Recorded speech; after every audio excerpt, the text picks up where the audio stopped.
Buenos días a todos, bienvenidos a una clase más. Ya nos encontramos en la semana número 14 y hoy nos corresponde desarrollar el tema de el uso de los signos de puntuación en las producciones escritas. En este caso nos vamos a referir precisamente a signo de admiración, signo de interrogación, paréntesis, guión, por lo que quiero hacer unas recomendaciones antes de iniciar con la explicación. Por favor, anota la fecha en tu cuaderno, la semana y el tema. Y vamos a escribir los objetivos.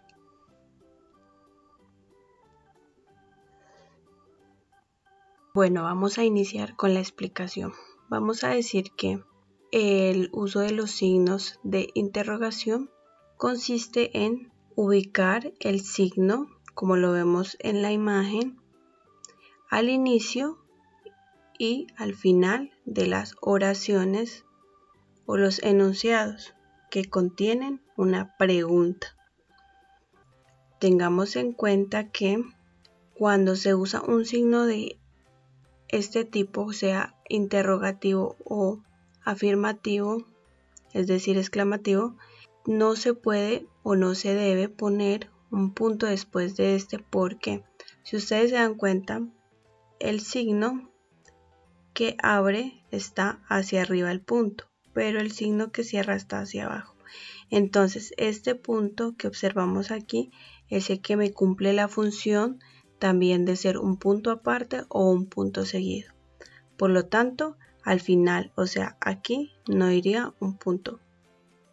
Vamos a ver los ejemplos.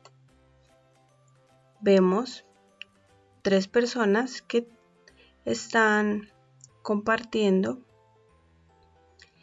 y entre ellas se están comunicando. En este acto comunicativo, pues se están realizando diferentes preguntas. Primero vamos a observar que todas las frases contienen signos de interrogación en el inicio y al final.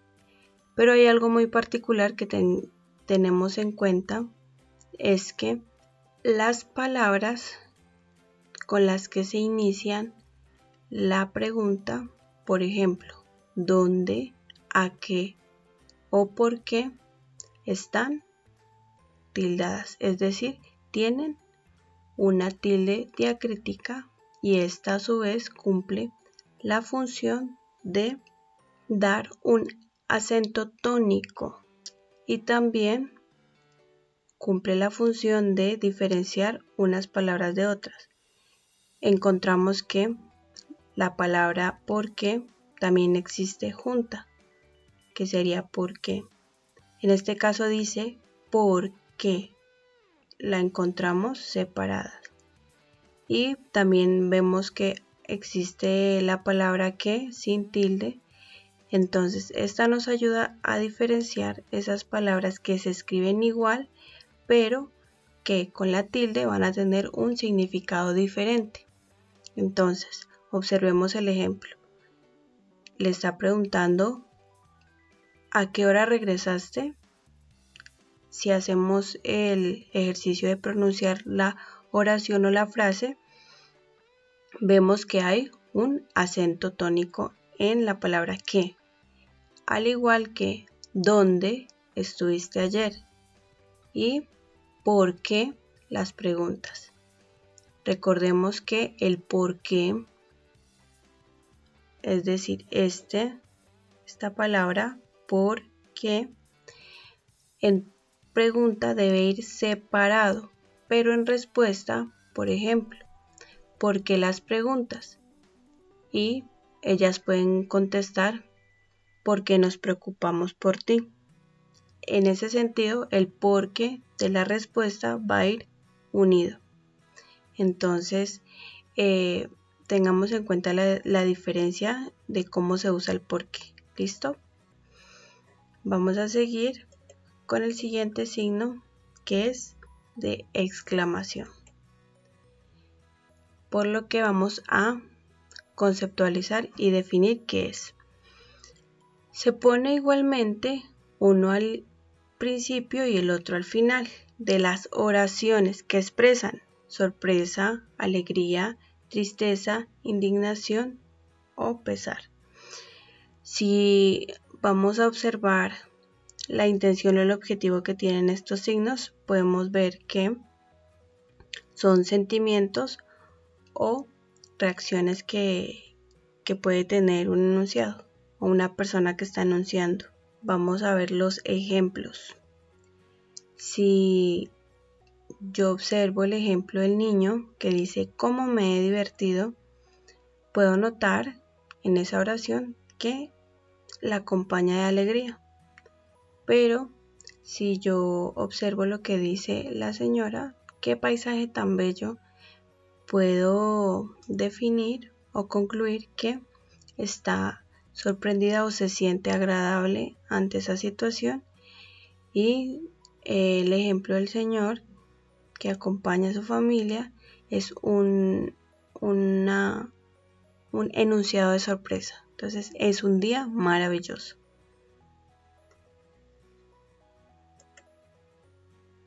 Importante. Después de usar interrogación o exclamación se usa mayúscula, ya que estos signos hacen las veces de punto seguido, lo que yo les enunciaba en el inicio de los signos de interrogación. El punto que acompaña los signos cumple el papel de ser un punto seguido. Recordemos que la regla del uso de puntos es que así sea un punto final, punto aparte o punto seguido, la letra con la que continúa la palabra siguiente debe ser mayúscula. Y vamos a realizar unos ejercicios para poner en práctica lo que aprendimos. Entonces, como observan aquí, dice marcar los signos de interrogación o los signos de exclamación. Recuerden que los signos de interrogación son aquellos que buscan acompañar la pregunta que enuncia un emisor, y los signos de exclamación son aquellos que buscan dar un tono de sorpresa, de alegría, de tristeza o un sentimiento o una emoción.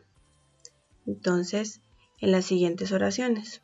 Entonces, aquí encontramos 1, 2, 3, 4, 5, 6, 7 oraciones, las cuales deberán escribirlas en su cuaderno y ubicar el signo que corresponda.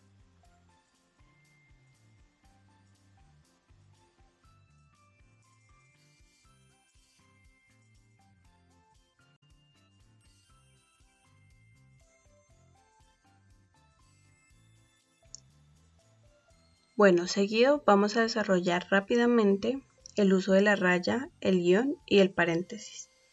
Voy a hacer una pequeña claridad, y es que la raya y el guión se van a diferenciar tanto por su función como por el tamaño. Una es más grande que la otra. En este sentido es más larga o más extensa. Vamos a ver primero qué es la raya y cuál es su función. Entonces, la raya se usa para señalar las intervenciones en los diálogos. Como vemos en el ejemplo, normalmente cuando realizamos, por ejemplo, un cuento, un diálogo teatral, una presentación o dramatización, y queremos que los personajes que pertenecen a esa obra o a esa narración tengan voz o puedan enunciar alguna frase o un diálogo, entonces usamos una raya para diferenciar lo que dice el personaje a lo que dice el narrador. Entonces, cuando encontremos una raya de esas dentro de un texto o una narración, vamos a saber que estamos refiriéndonos a un diálogo o que acabamos de encontrar un diálogo. Vamos a ver el otro uso. Entonces dice, también se usa para separar palabras compuestas o enlazar palabras o ideas. En este caso, si vemos, dice, pero si ya no sé más cuentos, decía al acabar cada relato. Podemos decir que hay una raya uniendo dos enunciados que tienen que ver con la misma idea. Si nos vamos exactamente al primer enunciado, estamos viendo que están hablando de una narración, en este caso un cuento. Entonces, se usa la raya para unir esos dos enunciados que contienen una misma idea. Vamos a observar otro ejemplo. Sí que sabes, decía Andrea. ¿Y qué le ocurrió a su mamá? Entonces, aquí vamos a ver que también se usa la raya para identificar una acotación. Recordemos que las acotaciones son aquellas especificaciones o sugerencias que el narrador da a los personajes o para diferenciar algunos hechos o situaciones en las que están los personajes. En este caso vemos que hace claridad quién está enunciando esa frase. Entonces, primero vemos que hay como una afirmación, sí sabes. Después vemos la acotación que está dentro de las rayas, decía Andrea, y finalmente vamos a ver una interrogación con su respectivo uso de los signos. Vamos a seguir con el guión. Entonces vamos a notar que se usa para separar sílabas de una palabra en distintos renglones. Cuando estamos haciendo nuestro proceso de escritura o dictado, entonces llegamos al final del renglón o de la hoja y vemos que ya no nos alcanza la palabra, entonces hacemos una separación. Algo que debemos tener muy en cuenta y es que debemos hacer una separación correcta de sílabas, porque no se puede separar, por ejemplo, una vocal de una consonante cuando están formando una sílaba. En este caso sería muy erróneo separar primero la I, poner la raya y después poner aquí N interesantes, porque la función es separar sílabas. Entonces, ahora sí vamos a ver que también su uso está para separar palabras compuestas. En este caso vemos que dice colombo argentino, cuando se refiere a una persona que puede tener dos nacionalidades. Teórico práctico, para decir que, vamos a ver un ejemplo, cuando se realiza una clase o un ejercicio, entonces marcamos ciertas especificaciones que una parte será teoría y otra parte será práctica. Y entonces finalmente el guión servirá para relacionar dos fechas. Entonces, como vemos en el ejemplo, dice Vicente García 1950-2012. Se supone que esta es la fecha donde nació y esta es la fecha donde murió, y este guión me sirve para separar estas dos. Estamos en el curso 2013-2014. Si vamos a hablar de un año escolar, entonces estaríamos diciendo un año escolar 2020-2021. Y finalmente, paréntesis. El paréntesis se usa cuando se interrumpe la oración para aclarar algo en forma independiente. Veamos el ejemplo para entender mejor. Luciana, maestra de filosofía, ya tuvo a su bebé y fue una niña. Si vemos que quitamos lo que está en los paréntesis, entonces decimos Luciana ya tuvo a su bebé y fue una niña.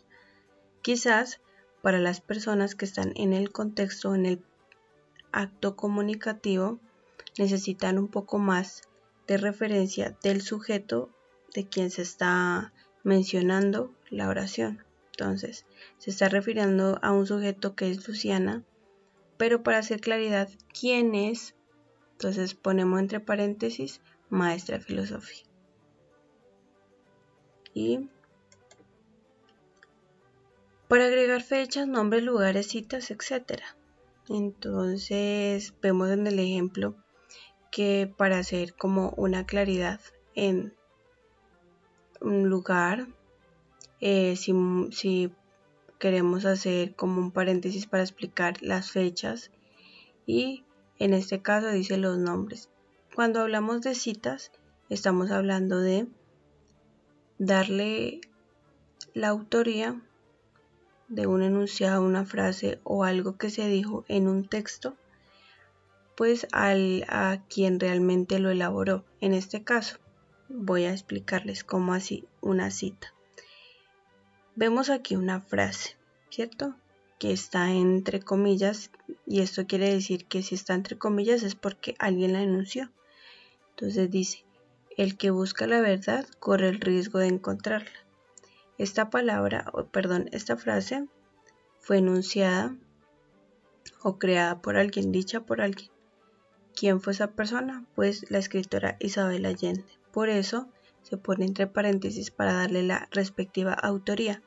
Esto es lo que referimos como citas o citas textuales. Para dar información relevante sobre algo o alguien que está mencionado en el texto.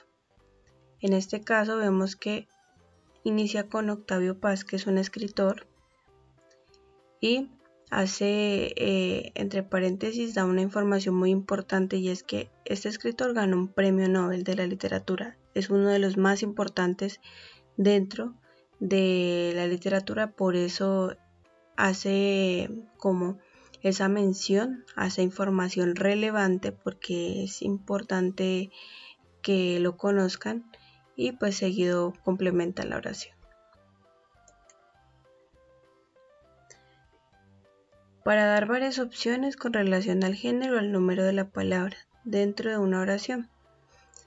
Cuando vemos en un formulario que dice señor o señora, o cuando vemos en una carta encontramos las palabras señor o señora, secretario o secretaria, y por ejemplo cuando hacemos el número, entonces los o el mejor cuento, los mejores cuentos se llevarán un premio. Entonces hablamos de género cuando hablamos de femenino, masculino, y de número pues la cantidad.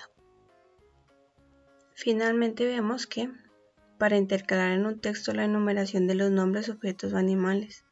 Entonces dice, fui a la papelería a comprar mis útiles escolares, libretas, plumas, tijeras, pegamento, lápices, goma y regla y colores, porque mañana será mi primer día de clase. En este caso vemos que está haciendo un agrupamiento de objetos. Muchas gracias por su atención. Sigan las indicaciones que dejaré en la plataforma y nos vemos en la siguiente clase.